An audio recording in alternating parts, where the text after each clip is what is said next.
যেহেতু লেখা প্রত্যেকটা বইয়ের মধ্যে প্রত্যেকটা কাহিনী প্রত্যেকটা হচ্ছে আলাদা আলাদা মানুষের। কিছু কিছু মানুষের হচ্ছে জীবন কাহিনী অনুযায়ী লেখা হয়েছে, কিছু কিছু মানুষের হচ্ছে মানে কবিতা, উপন্যাস। আমি মনে করি আমাদের জীবনে চলার পথে হচ্ছে আমাদের বই পড়াটা খুবই জরুরি। না, এটা একটা বড় সমস্যা এখনকার সময়ে, যেটা বলা হয় যে ডিজিটাল ডিভাইস। মানে আমার বাসাতে আমি নিজেও এটা ফেস করি। ডিজিটাল ডিভাইস আসলে অনেক জায়গায় তাকে ডিস্ট্রাক্ট করে ফেলে। এটা আসলে মূলত এটা প্রথমত এটা গার্ডিয়ান লেভেলের কাজ। যারা অভিভাবক আছে তাদের উচিত মানে বাচ্চাদেরকে আসলে বা ছোট থেকেই বইমুখী করা। ছোট থেকেই যদি মোবাইল রাইমস বা বিভিন্ন রকম গেমসের মাধ্যমে তারা মানে ওই জিনিসটা অভ্যাসটা গড়ে ওঠে, তাহলে তারা ওই বইয়ের প্রতি যাবে না। আর বই মেলার মধ্যে মোটামুটি ভালোই যাচ্ছে, আলহামদুলিল্লাহ। আমাদের আশা অনুযায়ী ছিল যে এবার রোজার মধ্যে বেসিক্যালি রোজার মধ্যে মানুষের টায়ার্ড থাকে, আসতে পারে না, রোজার মধ্যে বাসায় সবাই বেসিক্যালি থাকে। তো আমাদের হোপ ছিল যে কম যে আসবে না, কিন্তু আলহামদুলিল্লাহ এখন মোটামুটি অনেক ভালো মানুষই আসতেছে, বই সেল হচ্ছে আমাদের। প্রতিবারে হচ্ছে আমাদের হচ্ছে আগে হয়, এবার হচ্ছে রোজার মধ্যে দেওয়া হয়েছে। তো সেই ক্ষেত্রে একটু হইলো, বাট বর্তমান মনে করি যে ঠিক আছে। হুমায়ুন আহমেদের থাকে, তারপরে হচ্ছে আপনার সবারটা মিলেই থাকে, এরকম যে না যে একজনেরটা বেশি থাকে এরকম না, আমাদের বইগুলো হচ্ছে সবারগুলো হচ্ছে মিক্স করা।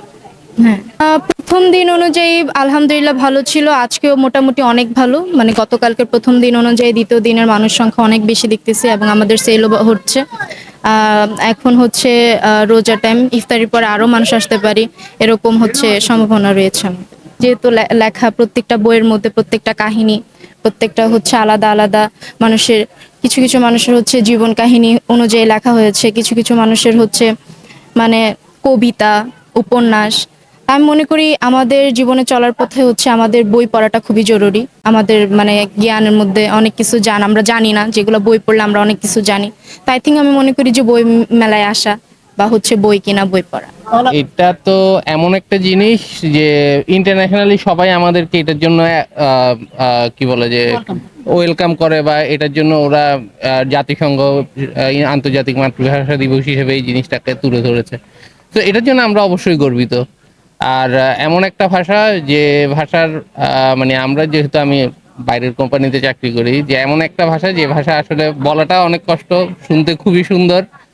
এবং জাতি হিসেবে আমরা এটার জন্য আরো বেশি উপকৃত যে আমরা যে উচ্চারণ করতে পারি, ওয়ার্ল্ডের কেউ এইভাবে উচ্চারণ করতে পারে না যে কোনো ভাষায়। তো সেটা আমাদের একটা বড় ব্লেসিংস বিং বাংলাদেশি বা বাংলা ভাষাভাষী হিসাবে। আসলে সাম্প্রদায়িক সম্প্রীতি, ভাষা সাহিত্য জিনিসটা ডিফারেন্ট। তো এক একজন এক একভাবে দেখে। তো সাম্প্রদায়িক সম্প্রীতি নিয়ে বলার মতো আসলে জিনিসটা কিছু না। এটা হচ্ছে এক একজনের মানসিকতার বিষয়। যার মানসিকতা যেমন, তার কাছে সাম্প্রদায়িকতার উদাহরণটা ডিফারেন্ট। তো আমার কাছে এটার উদাহরণ ডিফারেন্ট। বাট এটা বই মেলার সঙ্গে এটার সঙ্গে এটাকে আসলে আমি কখনো একত্র করে দেখি না। না, পরিবেশ খুবই ভালো।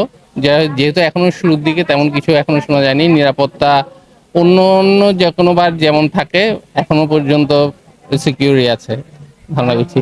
না, এটা একটা বড় সমস্যা এখনকার সময়ে, যেটা বলা হয় যে ডিজিটাল ডিভাইস। মানে আমার বাসাতে আমি নিজেও এটা ফেস করি। ডিজিটাল ডিভাইস আসলে অনেক জায়গায় তাকে ডিস্ট্রাক্ট করে ফেলে।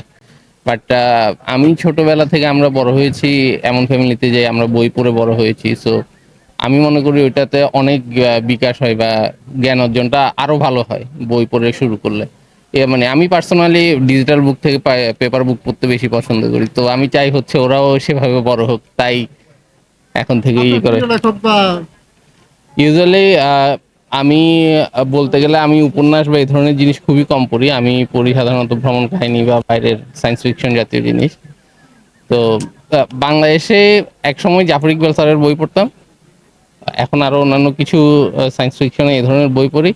যেহেতু টেকনোলজি নিয়ে কাজ করি, আসলে ওইসব বই সবচেয়ে বেশি পড়া হয়। আসসালামু আলাইকুম, আমার নাম কাজী নাফিজুল ইসলাম। আমি শিখা প্রকাশনীর স্বত্বাধিকারী। শিখা প্রকাশনীর বয়স প্রায় 64 বছর। এটা হচ্ছে আমি হচ্ছে থার্ড জেনারেশন। এটা আমার মানে দাদার প্রকাশনী, দাদার পরে বাবা, বাবার পরে আমি দেখাশোনা করছি।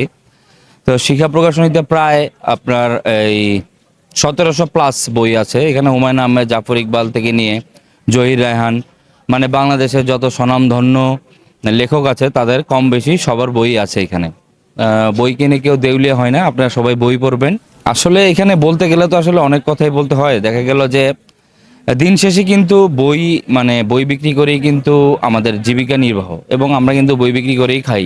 এবং এই বই বিক্রির সাথে অনেক কিছু জড়িত, প্রেস, বাতাইখানা, অনেক মানুষ জড়িত। তো সেখান থেকে যদি আমরা মানে ব্যবসার দিকটা চিন্তা করি, তাহলে হয়তো বা মেলাটা ডিসেম্বর টু জানুয়ারি হইলে আমাদের জন্য বেটার হইতো, অথবা যদি এটা 26শে মার্চ থেকে 25শে এপ্রিল পর্যন্ত হইতো, তাহলে আমাদের জন্য একটু বেটার হইতো। আর আমরা যদি অন্যথায় চিন্তা করি যে 21শে ফেব্রুয়ারি হচ্ছে মানে এখানে হচ্ছে মানে ভাষা আন্দোলনের মাস, তো এখানে বইমেলাটাও ভাষা আন্দোলন কেন্দ্র করেই শুরু হয়েছে 21শে ফেব্রুয়ারি। সেদিক থেকে যদি আবার চিন্তা করি, তাহলে ওভারঅল মেলাটা আসলে ফেব্রুয়ারিতেই হওয়া উচিত। তবে আমার মতে আসলে যদি মেলাটা ফেব্রুয়ারি 1 তারিখ থেকে 28 তারিখ পর্যন্তই হইতো, নির্বাচনের জন্য 3 দিন অথবা 2 দিনের জন্য বন্ধ রাখা হইতো, তাইলে হয়তো বা আমাদের জন্য আমরা অনেকটা বেটার রেজাল্ট পাইতাম আরো। তাও তো মাত্র 2 দিন হয় আজকে মেলা চলে, এখন দেখা যাক সামনে কি হয়। এই বিষয়ে আসলে এখন পর্যন্ত কোনো অভিযোগ আসেনি। আজকে মেলার দ্বিতীয় দিন, এখন পর্যন্ত আমার সাইড থেকে কোনো অভিযোগ নেই। মেলার যথেষ্ট আপনার গুছানো এবং সিকিউরিটি সিস্টেমও যথেষ্ট ভালো, শুধু একটু পরিষ্কার পরিচ্ছন্নতার অভাব। আশা করি এখনো যেহেতু স্টল নির্মাণ হচ্ছে, আশা করি এটাও ক্লিন হয়ে যাবে 2-1 দিনের ভিতর। তবে যত তাড়াতাড়ি সম্ভব মেলাটা ক্লিন রাখতে হবে আমাদের আর কি। এটা আসলে আমাদের, এটা একদিক দিয়ে আমি আসলে বলবো এটা আমাদের জন্য প্লাস পয়েন্ট, যে বই যেমন আপনার এই এ, বই বই নিয়ে যেমন মেলাও হচ্ছে, আবার বই ফুটপাতেও বিক্রি হচ্ছে। তাহলে বইয়ের ডিমান্ডটা কোন জায়গায় সেটা আমাদের চিন্তা করতে হবে। যেই বই নকল হবে এবং যেই জিনিসটাই পাইরেসি হবে, সেটার ডিমান্ডই কিন্তু অনেক বেশি। তাহলে বই নিয়ে আমাদের চিন্তা ভাবনা বেশি, শুধু আমাদের মানসিকতাটা বিস্তার করতে হবে। তাহলেই হয়তো বা আমরা এই জিনিসটা মানে পরে দেখা যাবে যে জুতাও বিক্রি হচ্ছে আপনার এসিতে, বইও বিক্রি হচ্ছে এসিতে, ব্যাপারটা তখন সমান সমান সমান হয়ে যাবে আর কি। এটা আসলে মূলত এটা প্রথমত এটা গার্ডিয়ান লেভেলের কাজ। যারা অভিভাবক আছে তাদের উচিত মানে বাচ্চাদেরকে আসলে বা ছোট থেকেই বইমুখী করা।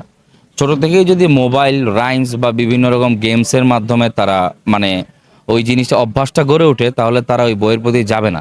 এজন্য এই আবেদনটা আমার অভিভাবকদের কাছে, তারা যাতে মানে বাচ্চাদেরকে ছোট থেকেই বিভিন্ন রকম বই এবং বিভিন্ন রকম আর্ট এগুলাতে তারা যাতে ইউজ টু বা অভ্যস্ত করে, তাহলে আস্তে আস্তে হয়তো বা বড় হওয়ার সাথে সাথে তারা বই প্রেমী হবে। বই তো জ্ঞানের ভান্ডার, বই ছাড়া তো আসলে কোনো বিকল্প নেই। আপনি যে কোনো যে কোনো যে কোনো কোনো কিছুর আপনার বিশ্লেষণ মানেই বই। বই ছাড়া তো আসলে কোনো জাতি মানে আগাতে পারবে না। এটা জন্ম থেকেই মৃত্যু পর্যন্ত জ্ঞান অর্জন করতে বলা হয়েছে আমাদের হাদিসেও। তো বই ছাড়া কোনো বিকল্প নেই।